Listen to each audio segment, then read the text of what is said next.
Amitabh Thakur IPS अगर वो कुछ बात कहना चाहते हैं, प्रेस से अपनी बात पहुंचाना चाहते हैं, तो आवाज दबाने के लिए सीटी बजा रही है पुलिस कि आवाज ना पहुंच जाए। तो मैं तो कह रहा हूं कि जिसके साथ मेरी तस्वीर है और उसके साथ जिन जिन की तस्वीर है, सब पे चढ़ा दो बुलडोजर। और मेरी फोटो डिप्टी सीएम के साथ भी अगर कहो तो मैं दिखवा दूं। अभी बताओ, दिखवा दूं? कहो तो दिखा दूं। आप बताओ माफिया कौन है आप, लेकिन तय करो, फोटो में दिखाऊंगा, आप तय करो कि कहोगे कि माफिया कौन है इसमें से। हिंदुस्तानियत की आपातकाल का समय चल रहा है, हिंदुस्तानियत का आपातकाल का समय चल रहा है। भाई बीजेपी से आप आरक्षण की उम्मीद करो, या आप खुद बेईमान है, इसका मतलब उनसे उम्मीद क्यों कर रहे हो आप? तमाम नौकरियों का मैं उदाहरण दे सकता हूं। और एक वो नया है नॉट सुटेबल, कितनी बार किया उन्होंने, और कल जब ट्वीट कर दिया तो सुना है कि उसमें कुछ बैक कर लिया उन्होंने। कल अगर हम लोगों ने जानकारी दी तो बैक कर लिया। अगर पॉल्यूशन पे हम लोग ट्वीट कर दें तो वो AQI बदल देते हैं।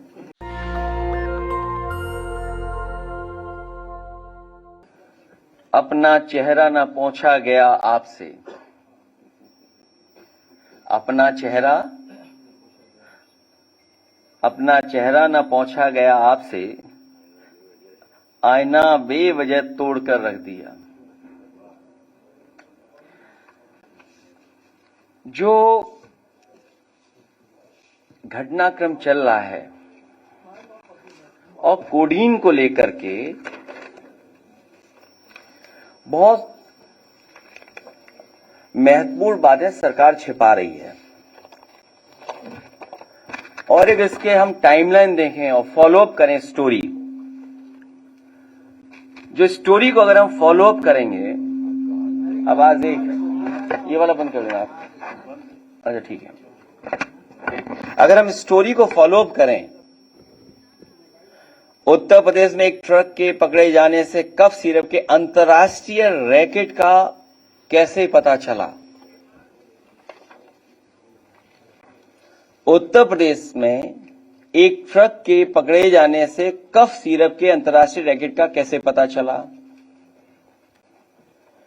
यूपी 3.5 करोड़ का कफ सिरप पकड़ा गया, बांग्लादेश से चूने के बोरे के आड़ में 4 ट्रकों से लाया जा रहा था।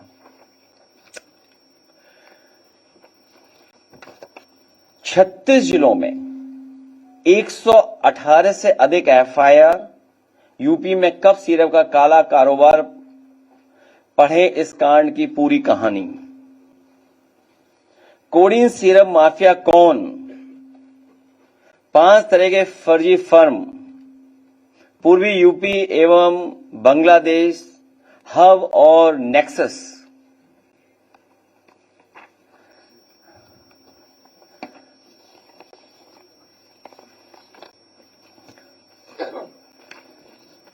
कई तस्वीरें दिखाई जा रही हैं, तो अगर हम तस्वीरों का ही सब कुछ ठीक मान लें और मेरे साथ खड़ा होने वाला ही अगर माफिया है, तो मेरी तस्वीर तो मुख्यमंत्री जी के साथ भी है, मेरी तस्वीर डिप्टी सीएम साहब के साथ भी है, मेरी तस्वीर दूसरे हाफ उनके साथ भी है। तो अगर मेरी तस्वीर और मुख्यमंत्री जी की तस्वीर आप देखते हैं, तो माफिया किसको पाएंगे आप? लगता है धूल कैमरों की उस पर लग गई है। मैं मजबूरी समझ सकता हूं।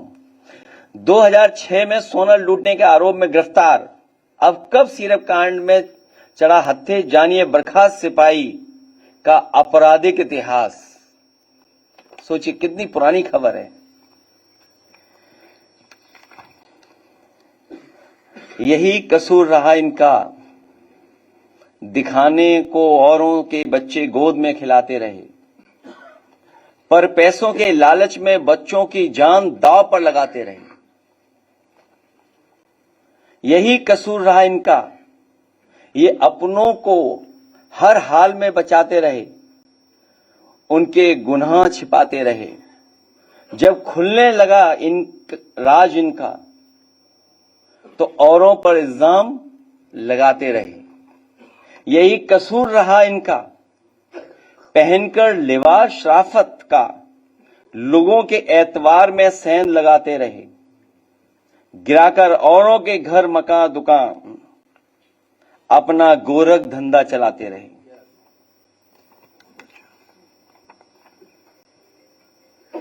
किसी प्रदेश का मुख्यमंत्री झूठ बोले और उसके साथ खड़े हुए जो पसंद नहीं कर सकते मुख्यमंत्री को, वो झूठ बोले, तो कल्पना कर सकते हैं कि प्रधानमंत्री के क्षेत्र में इतना बड़ा रैकेट चल रहा हो। सवाल ये नहीं यूपी में चल रहा है, बड़ा सवाल यह है कि प्रधानमंत्री के संसदीय क्षेत्र से चल रहा था और कोई 100, 200, 300 करोड़ का नहीं है। सुनने में आ रहा है 700 कंपनियां, कई हजार करोड़ का इंटरनेशनल मसला है ये। जब ये खुद फंसने लगे तो एक आध तस्वीर जो दिखा करके ये बता रहे हैं कि समाजवादी पार्टी के, तो मैं समाजवादी पार्टी की तरफ से मांग करता हूं कि जो जो माफिया है उन पर बुलडोजर चलना चाहिए। अगर वो समाजवादी पार्टी का है जिसकी तस्वीर उन्होंने दिखाई है, जिसका कई हजार स्क्वायर फीट में, कई हजार स्क्वायर फीट में घर है, जिसमें वैल्यूएशन करने वाले भाग गए और फिर उससे जुड़े हुए जितने माफिया हैं और जो अधिकारी हैं, आप कंफ्यूज मत होइएगा। जो अधिकारियों का नेक्सस है, जो अधिकारियों की लड़ाई है, उसकी वजह से भी जनता को कुछ सच्चाई पता लग रही है। अगर कानपुर का अखिलेश दुबे की कोई जान बचा रहा है तो यही समाजवादी पार्टी है, समय समय पर उठाने की वजह से उसकी जान बची हुई है और पूरी सरकार लगी है कि उसको और कैसे बचाया जाए। उत्तर प्रदेश में तो कमाल चल रहा है। इसलिए हमारी समाजवादी पार्टी की तरफ से मांग है और हमारी तरफ से मांग है कि जिनको आप समाजवादी पार्टी का बता रहे हैं, कालीन भैया, कोडीन भैया, जितने लोग हैं, उन सब पे बुलडोजर चलना चाहिए। क्योंकि सवाल देश के प्रधानमंत्री जी के लोकसभा के क्षेत्र का है। वहां से ये नेटवर्क चल रहा था, उसमें जितने लोग शामिल हैं, हजारों करोड़ का जिन्होंने खेल किया है, उन सब पे बुलडोजर चलना चाहिए। लीडर ऑपोजिशन भी यही मांग करेंगे। खत्म हो गई बात।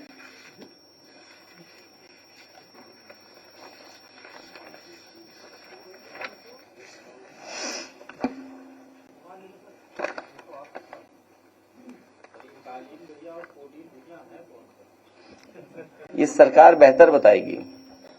जो लोग इनमें शामिल हैं वो कोडीन भैया हैं। सब बड़ी लंबी सूची है। जब 36 जिलों में 118 एफआईआर हुई हैं तो उसमें 128 हो गई, तो उसमें कोडीन भैया ही हैं सब 128 जो हुई हैं। और आप सोचिए, अमिताभ ठाकुर आईपीएस, अगर वो कुछ बात कहना चाहते हैं, प्रेस से अपनी बात पहुंचाना चाहते हैं, तो आवाज दबाने के लिए सीटी बजा रही है पुलिस। पूरी पुलिस सीटी बजा रही है कि आवाज न पहुंच जाए। और दूसरा, दीपक यादव पूर्व विधायक कुछ हजार का फर्जी दिखा करके उसे जेल भेज दिया। अमिताभ ठाकुर पे कितने वर्षों पुराना निकाला केस, कितना पुराना। इसी तरह याद होगा रमाकांत यादव पर कितने साल पुराना केस निकाला। आदरणीय मोहम्मद आजम साहब की बात नहीं कर रहा हूं मैं अभी, कितने झूठे मुकदमे लगे। तो आप सोचिए क्या हो रहा है ये।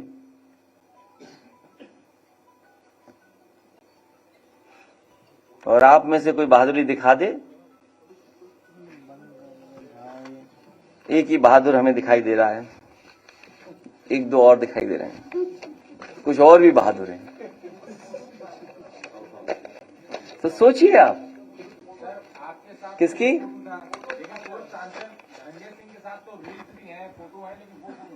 तो मैं तो कह रहा हूं कि जिसके साथ मेरी तस्वीर है और उसके साथ जिन जिन की तस्वीर है सब पे चढ़ा दो बुलडोजर। हम मांग कर रहे हैं, इससे ज्यादा और क्या मांग कर सकते हैं? कोई हम सरकार में थोड़ी हैं।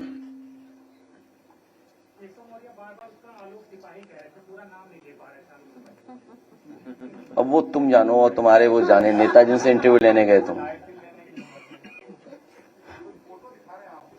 तो मेरी फोटो तो मुख्यमंत्री के साथ भी है, तो माफिया किसको मानोगे? और मेरी फोटो डिप्टी सीएम के साथ भी अगर कहो तो मैं दिखवा दूं। अभी बताओ, दिखवा दूं? दिखवा दूं? नहीं, बिहानी और भी है, बहुत क्लोज है। हमने तो ऑफर दिया था उन्हें। कहो तो दिखा दूं? आप बताओ माफिया कौन है आप, लेकिन तय करो, फोटो में दिखाऊंगा। आप तय करो कि कहोगे कि माफिया कौन है इसमें से। अगर है तय करो तो मैं फोटो दिखा दूं, बताओ। है देखिए, बात मत बोलो, सिरप से बात उधर चली जाएगी, इसलिए कुछ ऑफर वगी बात मत करो, केवल सिरप पर रहिए आप। ये सामान्य घटना नहीं है। आप सोचिए कितनी स्टोरीज हैं। ये तो मैं थोड़ी सी स्टोरीज निकाल के लाया हूं, न जाने कितनी स्टोरीज हैं जब इतनी एफआईआर दर्ज हो जाए। और दूसरा देखिए, कानपुर में जो तहरीर दे रहे हैं, एफआईआर लिखा रहे हैं कि वापिस कैसे हो, उसका दबाव पुलिस बना रही है। कितनों में एनओसी मिल गया, सोचिए आप, कितनों को खत्म कर दिया एफआईआर।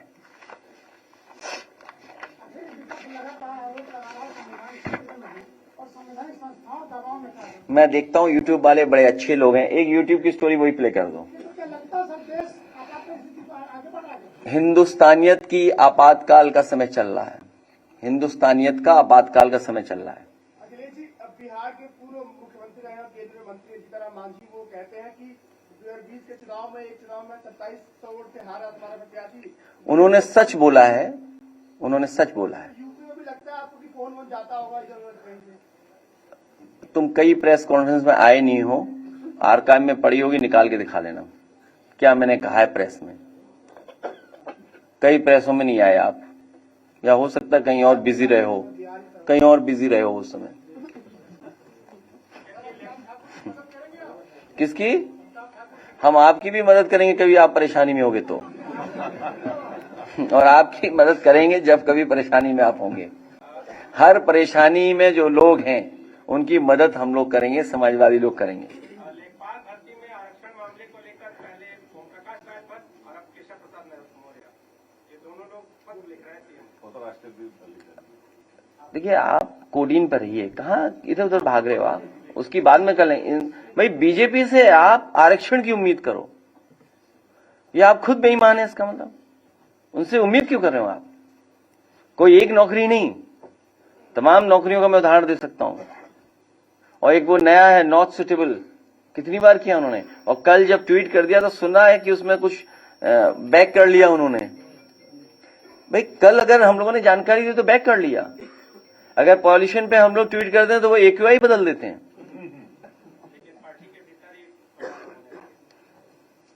वो गैंग है, it's not a political party.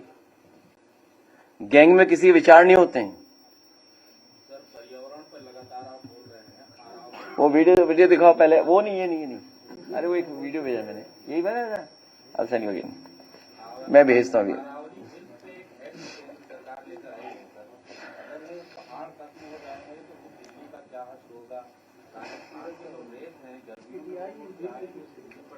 तो राजधानी बदल दो,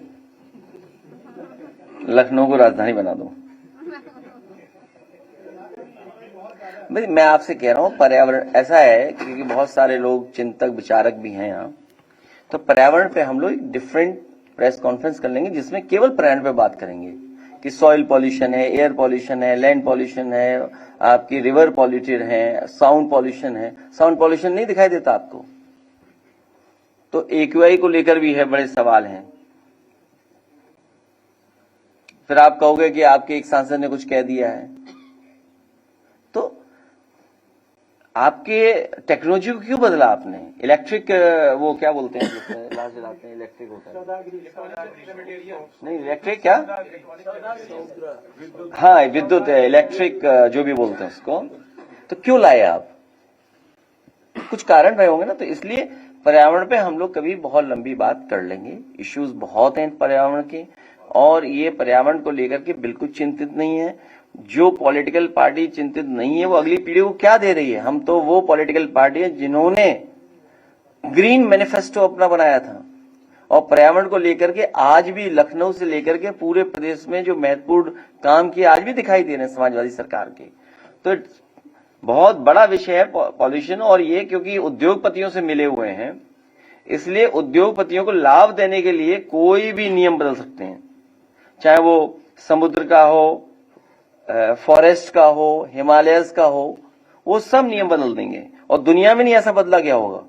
दुनिया में हिमालयस के लिए, पहाड़ों के लिए, या जो भी उनके पहाड़ों के नाम हैं, उनके लिए कभी कानून नहीं बदला हुआ होगा।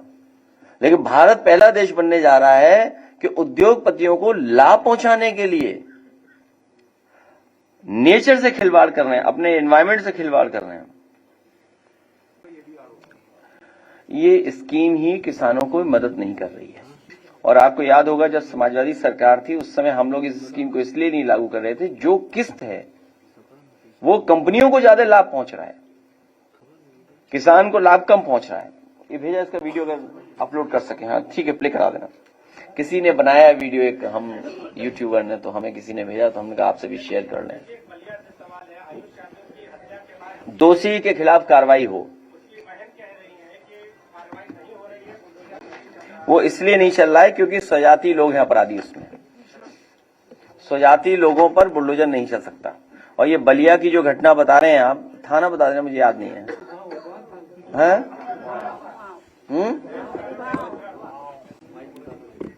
कौन सा थाना है? तो वो क्योंकि अपराधी स्वजाति हैं इसलिए उनके खिलाफ कोई कार्रवाई नहीं हो रही है। क्या चीज? तो सब विधायक तो चाहते हैं बहस हो, हम लोग तो सब विधायक चाहते हैं, पार्टी भी चाहती है और सत्र भी बढ़े, समय मिले सबको, क्योंकि बहुत सेंसिटिव और बहुत बड़ा इशू है, कोई सामान्य इशू नहीं है ये। और सरकार के लोग इसमें शामिल हैं, और देश के प्रधानमंत्री जी के छेद से चल रहा है। सुने में आया कि गाड़ियां जहां से खरीदी गई उन्होंने अपना डेटा ही हटा दिया है। जो गाड़ियां खरीदी गई हैं, एक है बनारस का कोई एजेंसी वाले, एक लखनऊ की एजेंसी वाले, और एक जौनपुर की एजेंसी।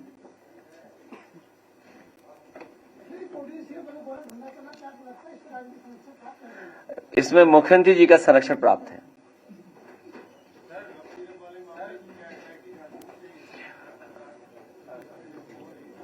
उसके लिए मैंने कहा है एसटीएफ हो, सीरफ टास्क फोर्स अलग से गठित हो, और जो एसटीएफ है वो ना हो, क्योंकि एसटीएफ में स्वजाति भी हैं और जौनपुर के सबसे ज्यादा हैं। तो इसलिए उससे उम्मीद आप नहीं कर सकते कि उसमें न्याय मिलेगा। और वो डेटा आपके पास होगा अगर आप दिखा सकें, अगर आप जानकारी कर सकें।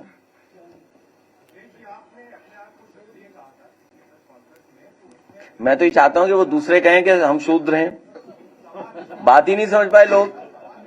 भाई हम ये कह रहे हैं ना कि अगर हम क्षत्रिय नहीं तो शूद्र कहते हैं, हमें क्यों नहीं कहते हैं शूद्र?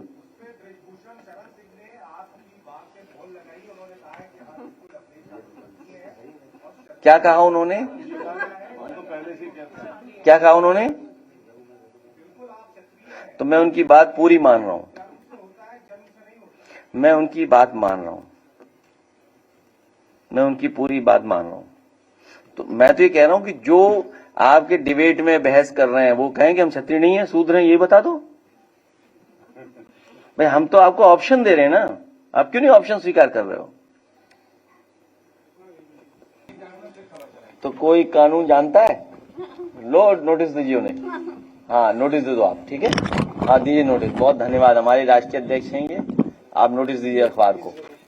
हाँ वो तो है, वो तो बाद में एक दिन कर लेंगे इस पे। लीगल नोटिस दीजिए सीधा। हाँ लीगल नोटिस देंगे हम लोग, लीगल नोटिस। और ये संग्राम कई बार बोल चुके हैं प्रेस में। हाँ, और हमारे लाली वर्मा जी बताएंगे वो कैसे, वो कौन सा निकालते हैं, नया टर्म निकाला है, not suitable, not found suitable, NFS पता करवा लो आप, एनएफएस कैसे निकालते हैं। हाँ ठीक है। नेशनल दस्तक की आपसे गुजारिश है कि अगर इसको बचाना चाहते हैं तो नेशनल दस्तक को सब्सक्राइब करने के लिए रेड कलर के सब्सक्राइब बटन को दबाएं, फिर बेल आइकन की घंटी दबाएं।